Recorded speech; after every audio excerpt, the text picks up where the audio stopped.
নমস্কার বন্ধুরা, নবদিগন্ত চ্যানেলের পক্ষ থেকে আপনাদের সকলকে জানাই স্বাগতম। তো বন্ধুরা, এই মুহূর্তে সবথেকে বিগ ব্রেকিং নিউজ, চুক্তিভিত্তিক শিক্ষকদের বেতন বৃদ্ধি করেই ফেললেন মাননীয় মুখ্যমন্ত্রী।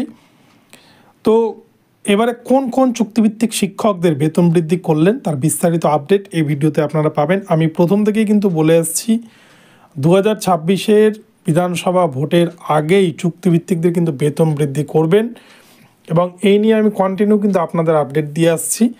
তো এই চুক্তিভিত্তিকদের বেতন বৃদ্ধি নিয়ে আপনারা দেখেছেন continue SSK, MSK, vocational teacher, para teacher, part time teacher তারা কিন্তু প্রত্যেক দিনই রাজ্য সরকারকে মেল করে এবং এছাড়াও চিঠি পাঠায়, তারা দাবিপত্র পেশ করে বিভিন্ন নেতামন্ত্রীদের হাতে। এবারে কিন্তু মাননীয় মুখ্যমন্ত্রী তাদের প্রতি সদয় হয়ে তাদের প্রতি এবার কিন্তু নজর দিয়েছেন এবং সত্যিই বেতন বৃদ্ধি করলেন। তো কোন কোন ডিপার্টমেন্টের বেতন বৃদ্ধি হলো তার বিস্তারিত আপডেট আমরা চলুন দেখে নিই। তবে তার আগে বলি, যারা প্রথমবার চ্যানেলটি দেখছেন আপনারা অবশ্যই চ্যানেলটিকে সাবস্ক্রাইব করে দেবেন। তো চলুন আমরা মূল পর্বে ফিরে যাই।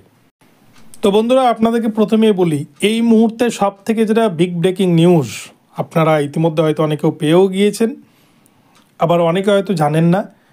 এসএসকে, এমএসকে চুক্তিভিত্তিক শিক্ষক যারা রয়েছেন তাদের কিন্তু এবারে বেতন বৃদ্ধির নোটিশ জারি করেছে রাজ্য সরকার। সেখানে কিন্তু প্রত্যেক এসএসকে, এমএসকে কর্মী যারা রয়েছেন তাদের 3% হারে বেতন বৃদ্ধি করলেন এবং এই 2025 সালের ফেব্রুয়ারি মাস থেকেই এই বর্ধিত বেতন হাতে পাবেন এসএসকে, এমএসকে সমস্ত চুক্তিভিত্তিক শিক্ষক শিক্ষিকাগণ। তো আপনাদেরকে আমি প্রথম থেকেই কিন্তু বলে আসছি, অনেকে নেগেটিভ কমেন্ট করতেন। তো দেখুন, সত্যিই কিন্তু এবার এসএসকে, এমএসকে বেতন বাড়ল। এর আগেও আমরা দেখেছি যে যারা সাফাই কর্মী ছিল তাদের বেতন বৃদ্ধি করেছেন। এর আগেও আমরা দেখেছি বিএসকে যারা কর্মী ছিলেন, যারা বাংলা সহায়তা কেন্দ্রে কাজ করতেন তাদের বেতন বৃদ্ধি হয়েছে। যারা রূপশ্রী, কন্যাশ্রী প্রকল্পে কাজ করতেন, ডেটা এন্ট্রির বা আর অন্যান্য কাজগুলো করতেন তাদের কিন্তু ভাতা বৃদ্ধি হয়েছে। এবং এছাড়াও আমরা দেখেছি 2021 সালে কিন্তু ভোকেশনাল টিচারদের লাস্ট বেতন বেড়েছিল, তারাও কিন্তু একটা বেতন বৃদ্ধির দাবি জানিয়েছে, তাদেরও বেতন বৃদ্ধির সম্ভাবনা রয়েছে 2026-এর আগে।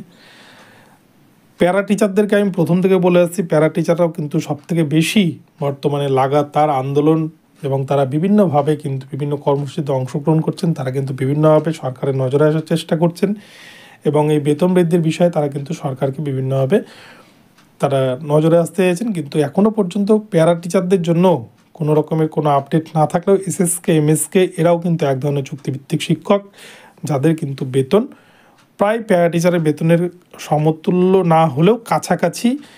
তো সেই প্যারা টিচারদের মতোই তারাও কিন্তু তারা হচ্ছে প্রাইমারি লেভেলে পড়ান এসএসকে, এমএসকে টিচাররা। তো তাদের এবারে বেতন বৃদ্ধি করলেন মাননীয় মুখ্যমন্ত্রী।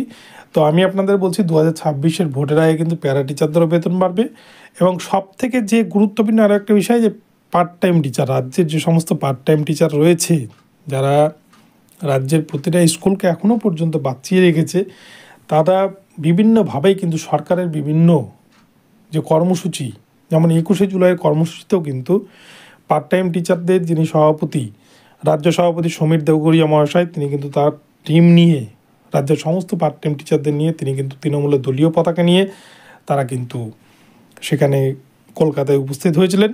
তো সরকারের বিভিন্ন কর্মসূচিতে তারা কিন্তু অংশগ্রহণ করছেন, সরকারের পাশে থাকার বার্তা দিয়েছেন, কিন্তু তারপরেও সরকারের তরফ থেকে কিন্তু পার্ট টাইম টিচারদের জন্য এখনও পর্যন্ত কোনো রকমের কোনো সবুজ ইঙ্গিত রাজ্যের তরফ থেকে আসেনি। তো আশা করা যায় 2026-এর এই বিধানসভা ভোটের আগে পার্ট টাইম টিচারদের জন্য হয়তো একটা শুভ সংবাদ আমরা পাবো। তো বন্ধুরা, এই পর্যন্ত হচ্ছে আপডেট আপনাদেরকে জানালাম। এসএসকে, এমএসকের বেতন বৃদ্ধি এটা একটা ভালো সুসংবাদ। প্রত্যেকটা ডিপার্টমেন্টেরই কিন্তু বেতন বৃদ্ধি হবে 2026-এর ভোটের আগে। আপনারা ধৈর্য ধরে থাকুন, প্রত্যেকেরই বেতন বৃদ্ধি হবে এবং আপনারা কন্টিনিউ কিন্তু মুখ্যমন্ত্রীর কাছে মেল, ইমেল এবং চিঠির মাধ্যমে বা বিভিন্ন নেতামন্ত্রীর সাথে দেখা সাক্ষাৎ বা বিভিন্ন কর্মসূচির মাধ্যমে অংশগ্রহণ করে আপনারা কিন্তু দাবিপত্রগুলো পেশ করতে থাকুন। তাহলে কিন্তু একদিন না একদিন ঠিক বেতন বৃদ্ধি করবেন মাননীয় মুখ্যমন্ত্রী। তো বন্ধুরা, ভিডিওটি এখন এখানেই রইল। ভিডিওটি ভালো লাগলে চ্যানেলটিকে সাবস্ক্রাইব করে দেবেন। দেখা হচ্ছে পরবর্তী ভিডিওতে। সকলে ভালো থাকবেন, ধন্যবাদ।